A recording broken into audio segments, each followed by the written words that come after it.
Salah satu aksesoris yang wajib dikenakan oleh jemaah calon haji Indonesia adalah gelang identitas haji Indonesia yang digunakan sebagai penanda saat berada di Tanah Suci Mekah. Gelang tersebut diproduksi oleh para perajin monel di Desa Bakalan, Kecamatan Kalinyamat, Kabupaten Jepara, Jawa Tengah.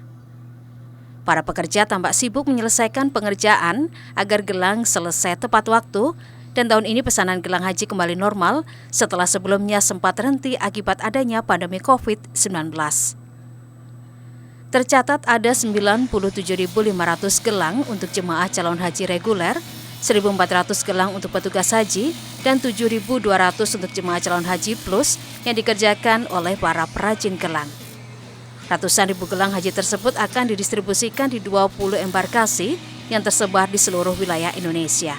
Ini sesuai pemesanan sekitar untuk reguler 97.553, untuk petugasnya 1.400, dan untuk jamaah plus atau PIHK itu 7.226.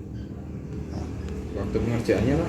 Waktu pengerjaan sebenarnya harusnya 2 bulan, cuman ini tandanya molor, tapi kami usahakan kerja siang malam. Alhamdulillah 2 minggu sudah bisa 50%. Kebetulan tiap tahun kami yang mengerjakan. Sejak kapan Pak itu Pak?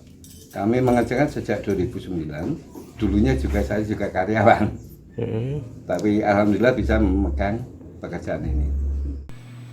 Pembuatan gelang haji ini berawal dari adanya peristiwa tragedi Mina pada tahun 1980-an yang merenggut nyawa ratusan jemaah haji termasuk dari Indonesia. Dengan adanya gelang haji ini, jemaah haji Indonesia bisa mudah diidentifikasi jika tersesat dan terpisah dari rombongan.